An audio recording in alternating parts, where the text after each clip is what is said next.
नायब सैनी का कांग्रेस पर हमला है। कांग्रेस पर झूठ की राजनीति करने का इल्जाम लगाया गया। उनकी तरफ से बोला गया कि कांग्रेस की दुकान में झूठ भरा हुआ है, झूठ भरा हुआ है कांग्रेस की दुकान पर, ये कहा गया। हालांकि कांग्रेस जरूर ये लगातार कहती रही है मोहब्बत की दुकान, पर यह कहा गया कि कांग्रेस की दुकान झूठ की है और उनकी दुकान में झूठ ही भरा पड़ा है।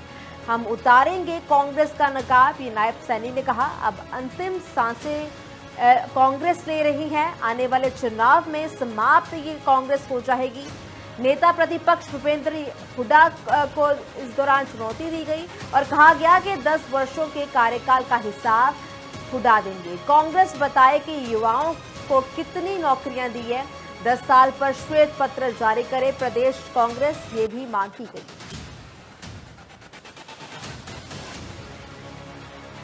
कार्यकर्ताओं से एक बात कही है कि कांग्रेस के पास बोलने के लिए कुछ नहीं है। कांग्रेस की दुकान में झूठ का सामान भरा पड़ा है और वो एक से एक झूठ बोल करके लोगों में भ्रम की स्थिति पैदा करते हैं। अब उनके चेहरे का नकाब जनता के बीच में जाकर के उतारना है।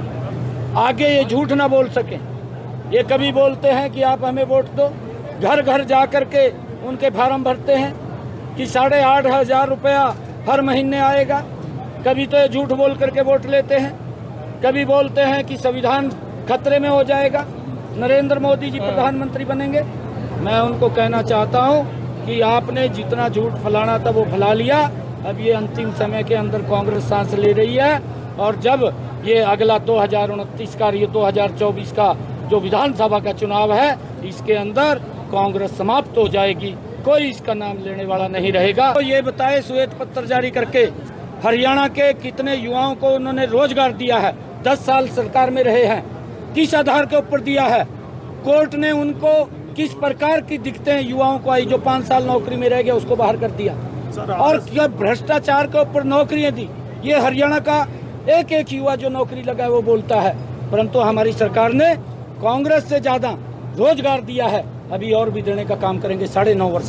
नायब सैनी का कांग्रेस पर हमला है। कांग्रेस पर झूठ की राजनीति करने का इल्जाम लगाया गया। उनकी तरफ से बोला गया कि कांग्रेस की दुकान में झूठ भरा हुआ है, झूठ भरा हुआ है कांग्रेस की दुकान पर, यह कहा गया। हालांकि कांग्रेस जरूर ये लगातार कहती रही है मोहब्बत की दुकान, पर यह कहा गया कि कांग्रेस की दुकान झूठ की है और उनकी दुकान में झूठ ही भरा पड़ा है। हम उतारेंगे कांग्रेस का नकाब, ये नायब सैनी ने कहा। अब अंतिम सांसें कांग्रेस ले रही है। आने वाले चुनाव में समाप्त ये कांग्रेस हो जाएगी। नेता प्रतिपक्ष भूपेंद्र हुड्डा को इस दौरान चुनौती दी गई और कहा गया कि 10 वर्षों के कार्यकाल का हिसाब हुड्डा देंगे। कांग्रेस बताए कि युवाओं को कितनी नौकरियां दी है, 10 साल पर श्वेत पत्र जारी करे प्रदेश कांग्रेस, ये भी मांग की गई।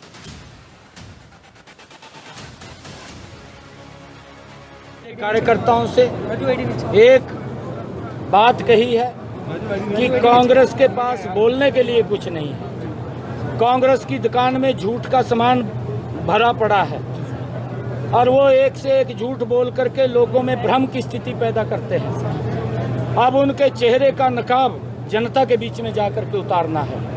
आगे ये झूठ ना बोल सकें। ये कभी बोलते हैं कि आप हमें वोट दो, घर घर जा कर के उनके फार्म भरते हैं कि 8,500 रुपया हर महीने आएगा। कभी तो ये झूठ बोल करके वोट लेते हैं, कभी बोलते हैं कि संविधान खतरे में हो जाएगा, नरेंद्र मोदी जी प्रधानमंत्री बनेंगे। मैं उनको कहना चाहता हूं कि आपने जितना झूठ फैलाना था वो फैला लिया। अब ये अंतिम समय के अंदर कांग्रेस सांस ले रही है और जब ये अगला 2029 का, ये 2024 का जो विधानसभा का चुनाव है, इसके अंदर कांग्रेस समाप्त हो जाएगी। कोई इसका नाम लेने वाला नहीं रहेगा। तो ये बताए श्वेत पत्र जारी करके हरियाणा के कितने युवाओं को उन्होंने रोजगार दिया है। 10 साल सरकार में रहे हैं, किस आधार के ऊपर दिया है? कोर्ट ने उनको किस प्रकार की दिक्कतें युवाओं को आई? जो 5 साल नौकरी में रह गया उसको बाहर कर दिया और क्या भ्रष्टाचार के ऊपर नौकरियां दी। ये हरियाणा का एक एक युवा जो नौकरी लगा है वो बोलता है, परंतु हमारी सरकार ने कांग्रेस से ज्यादा रोजगार दिया है। अभी और भी देने का काम करेंगे 9.5 वर्ष।